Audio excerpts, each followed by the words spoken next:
నమస్తే and welcome to hit TV.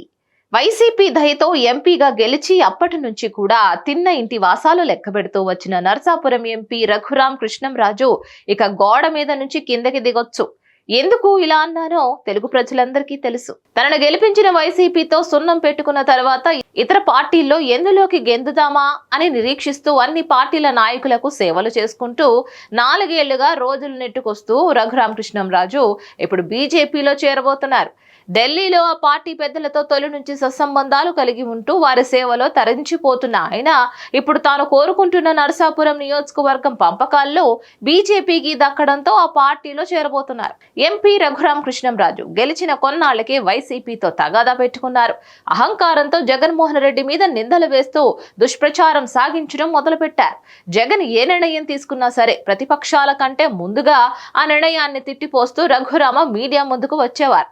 ఇప్పుడు ఆయన కామెడీని పట్టించుకోవడం మానేసి ఆ తర్వాత ధర్మపీఠం పేరుతో తన ఢిల్లీ ఇంట్లో ప్రతి వారం ప్రెస్ మీట్ పెట్టి ఎవరొచ్చినా రాకపోయినా ఒక వీడియో షూట్ చేసి యూట్యూబ్ లో పెట్టుకోవడం ఒక మార్గంగా మార్చుకున్నారు. నరసాపురం ఎంపీగా గెలిచిన నాటి నుంచి తనను గెలిపించిన ప్రజల ముఖం చూసి ఎరుగను అని ఈ ఎంపీ తాను నియోజకవర్గానికి రాకుండా వైసీపీ అడ్డుకుంటుందని నిందలు వేసేవాళ్ళు. తీరా ఇటీవల తాను నరసాపురం నియోజకవర్గం నుంచి మళ్లీ ఎంపీగా పోటీ చేస్తానని ఆయన వెల్లడించారు. అయితే ఏ పార్టీ తరపున పోటీ చేస్తారనేది మాత్రం తర్వాత చెప్తానంటూ ఆయన ఓ మడత పేచి పెట్టారు. 3 పార్టీలు కలిసి పోటీ చేయడం ఖాయం అంటూ వచ్చిన ఆయన పొత్తుల్లో ఏ పార్టీకి నరసాపురం దక్కితే ఆ పార్టీ తరపున బరిలో ఉంటానంటూ తన అభ్యర్థిత్వాన్ని తానే చాలా ధీమాగా చాలా ముందుగా ప్రకటించేసుకున్నారు. ఆ రకంగా తనలో ఉన్న గోడ మీద పిల్లి వైఖరిని తన అవకాశవాద ధోరణిని ఆయన బయట పెట్టుకున్నారు. తీరా ఇప్పుడు సీట్ల పంపకాల్లో నరసాపురం బీజేపీకి దక్కింది. బీజేపీ పెద్దలతో ఆర్ఆర్ఆర్ సత్సంబంధాలు కొనసాగిస్తున్నారు. దీంతో ఆయన ఇప్పుడు ఆ పార్టీలో చేరి వెంటనే టికెట్ పుచ్చుకొని బరిలో దిగుతారని ప్రచారం జరుగుతోంది. దీనిపై మరిన్ని అప్డేట్స్ కోసం కీప్ వాచింగ్ హిట్ టీవీ.